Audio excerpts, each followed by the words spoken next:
اعوذ باللہ من الشیطان الرجیم بسم اللہ الرحمن الرحیم صلی اللہ علی محمد وآل محمد صلی اللہ علیہ وسلم۔ اللہ تبارک و تعالیٰ نے کائنات تخلیق کرنے سے قبل یوم عاشوراء کے دن کو چن لی۔ اللہ تبارک و تعالیٰ نے سب سے اول حضور پاک صلی اللہ علیہ وسلم کے نور محمدی کو ظہور میں لائے۔ نور محمدی صلی اللہ علیہ وسلم کے نور سے عمر فاروق اعظم رضی اللہ تعالیٰ عنہ، ابو بکر صدیق رضی اللہ تعالیٰ عنہ، عثمان غنی رضی اللہ تعالیٰ عنہ اور حضرت علی کرم اللہ وجہہ کریم رضی اللہ تعالیٰ عنہ کے نور کو ظہور میں لائے۔ وہ دن بھی یوم عاشوراء تھا۔ آپ صلی اللہ علیہ وسلم کے نور سے ہی عرش، کرسی، لوح و قلم، زمین، آسمان، سورج، چاند، ستارے، سیارے تخلیق کیے۔ وہ دن بھی یوم عاشوراء۔ جنت کو پیدا کیا گیا، وہ دن یوم عاشوراء کا۔ حضرت آدم علیہ السلام کی توبہ قبول ہوئی، یوم عاشوراء۔ حضرت سیدنا ابراہیم خلیل اللہ علیہ السلام کو پیدا کیا گیا، یوم عاشوراء۔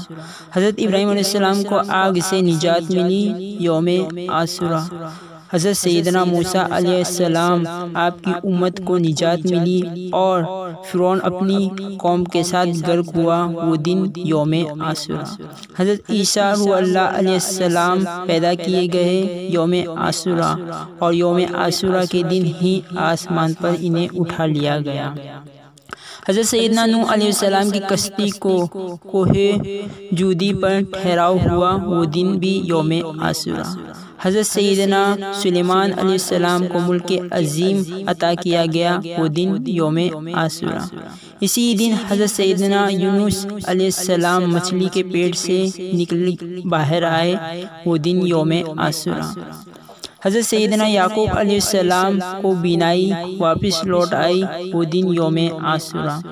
حضرت سیدنا یوسف علیہ السلام گہرے کنویں سے باہر نکل آئے، وہ دن یوم عاشوراء۔ حضرت سیدنا ایوب علیہ السلام کو تکلیف سے راحت ملی، یعنی کہ آپ آزمائش سے کامیاب ہوئے، وہ دن یوم عاشوراء۔ آسمان سے زمین پر سب سے اول بارش نازل ہوئی، وہ دن یوم عاشوراء۔ اسی دن کا روزہ تمام امت پر مسحور تھا، یہاں تک کہ یہ بھی کہا جاتا ہے کہ اسی دن کا روزہ رمضان المبارک سے پہلے فرض کہلایا جاتا تھا، پھر منسوخ کر دیا گیا۔